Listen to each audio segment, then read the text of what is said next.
My name is Shawn Simons, and this is Alvaro, Llanos, and this is the After the Fire presentation. Now, you all are probably wondering, why do we have to go to this presentation? Well, A, get it out of class, right? So you should be happy about that. But also, what we're going to share with you all today is a story that happened to us when we were college freshmen at Seton Hall University.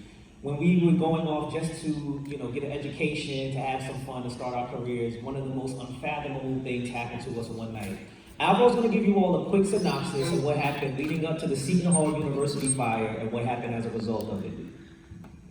The Seton Hall fire was a fatal fire in Boland Hall, a freshman resident hall on the Seton Hall University campus in South Florida, New Jersey, on January 19, 2000. 3 students died and more than 58 were injured. It was one of the deadliest college dormitory fires in U.S. history. 2 students who started the fire at turning point, when died in 2003, reached a plea agreement with prosecutors in late 2006 and were sentenced to 5 years imprisonment early 2007. The fire began around 4:30 a.m. when most of the students were asleep. It spread rapidly across 3 couches in the 3rd floor lounge and approached temperatures of 1,500 degrees in less than 5 minutes.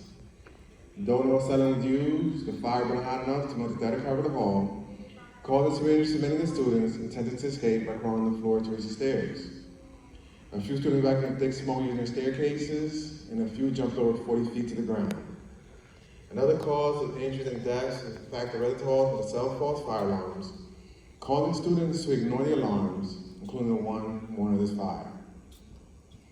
3 students died. Aaron Carroll and Frank Delota died of thermal injuries, and John Tippett died of smoke inhalation. 58 students and firefighters were severely injured, 4 severely enough to require lengthy hospital stay and rehabilitation.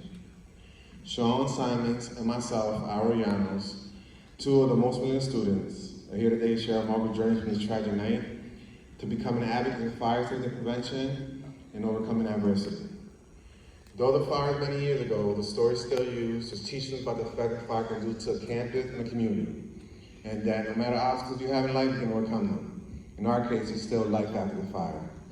So before we show you the documentary, there's a few key things that we want to point out to you that you're going to see this morning. First, you'll see the recovery efforts that Alvaro and I had to endure.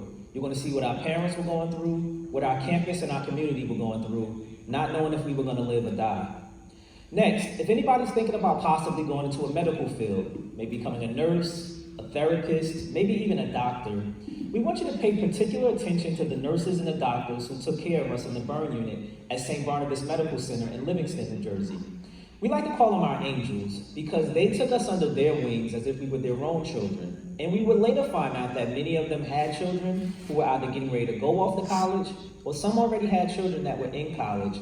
And one of the things that they feared the worst was that it could have easily been them who received that phone call that their child was injured or killed due to a fire on any college campus across this country.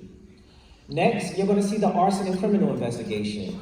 As Alvaro stated, this was a fire set by 2 of our classmates as a drunken fraternity prank. One night after we beat one of our rival basketball teams, like what happens on many college campuses across this country, the students wanted to celebrate the victory.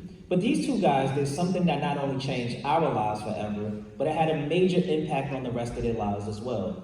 If you look at the name of this documentary, A True Story of Heroes and Cowards, they did the cowardly thing of setting the fire and not trying to put it out. They didn't pull any fire alarms or try to warn anyone. And then they lied for over 7 years saying that it wasn't them who set the fire. But you're going to see how the arson investigators were finally able to convict them and send them off to prison. Finally, you're going to see the parents of some of the victims. Both Alvaro and I are parents now, and I actually have a 19-year-old son who's in college right now in North Carolina. I just can't imagine getting that phone call saying that my child has died due to a fire on his campus.